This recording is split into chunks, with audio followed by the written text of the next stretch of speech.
after I slated Azizam that I should listen to his new song, Old Phone. Their account was comparing Ed Sheeran to the ChatGPT of 2025. Now, their account is about Taylor Swift, and I saw a comment that said, Taylor Swift does the exact same thing. I just finished my course at Berklee College of Music, which I got all A's in, about Taylor Swift's songwriting. So I will explain to you why Ed Sheeran and Taylor Swift do the same thing but sound so different, and why people are favouring Taylor Swift against Ed Sheeran. Within good songwriting, songs that are strong, there are specific things and requirements that you need to mix. So for the same thing as a painter needs good paints, he needs good quality brushes, they need good canvases. Song needs the same things. Different types of melody contours, different movement within the song, different instrumentation. So there are so many comments saying that Ed Sheeran's old songs used to be so much more poetic and so much more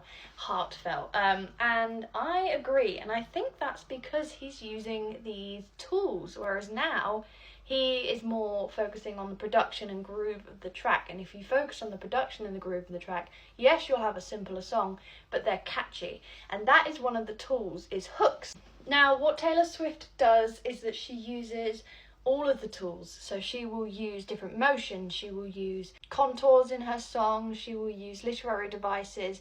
She will do that whether she means to or not. She does it, and with every single song you can identify loads of different patterns that she uses. Now, what Ed is doing, I believe, is focusing on just one of the tools rather than all of them. So in his early works, let's say Small Bump, he would focus on imagery, he'd focus on how the production builds, he'd focus on all of that.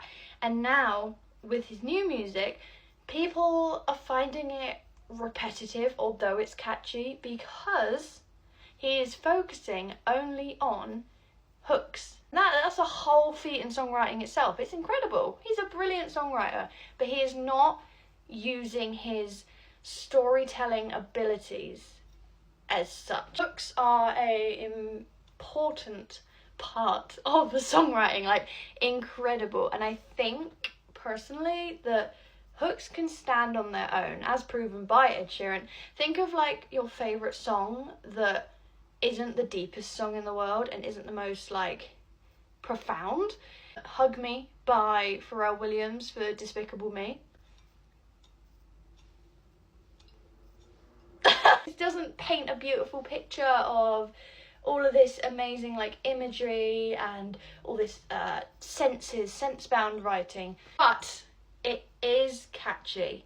And I wonder if being catchy is sometimes transferable against not using literary devices. I mean, it also could be another thing of which pen he is writing in. So when you write songs, you can choose to write in different pens, okay? So the gel pens are glitter, right? They're all very simple, melodic, well, it could be that one. Simple, melodic hooks, catchy beats, sort of statement things. Just as a divergence, I will say that in their video they were upset that Ed Sheeran was not really giving the same imagery as like Small Bump and that, and that is because Ed Sheeran's songwriting has changed to a different style of pen.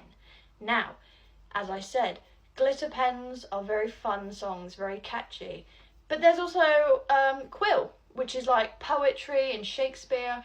And then there's fountain pen, which is like writing a diary. So Ed Sheeran might have just written a few songs in more of a gel pen, and obviously we're used to him in a different thing. Now, there is a whole discussion about how keeping the same type of pen makes your whole body of work cohesive.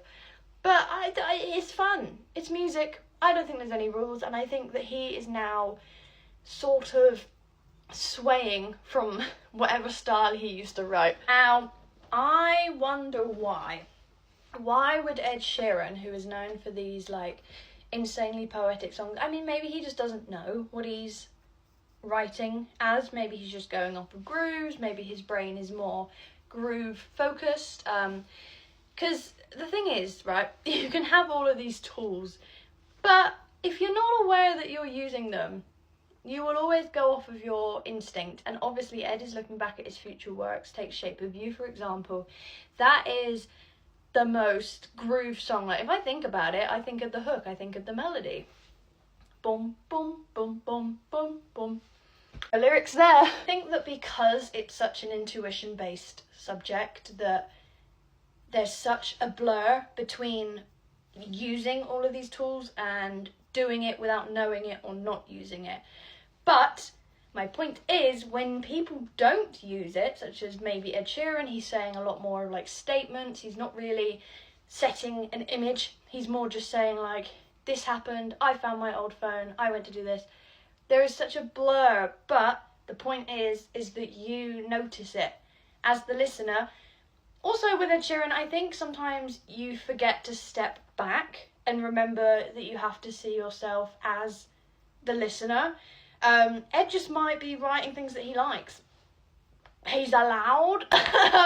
Good songs, they're just not what people expected, and they're also, compared to other people in the pop field, like Taylor Swift, Taylor Swift uses such a large amount of these techniques that it's almost unmissable when you listen to her work.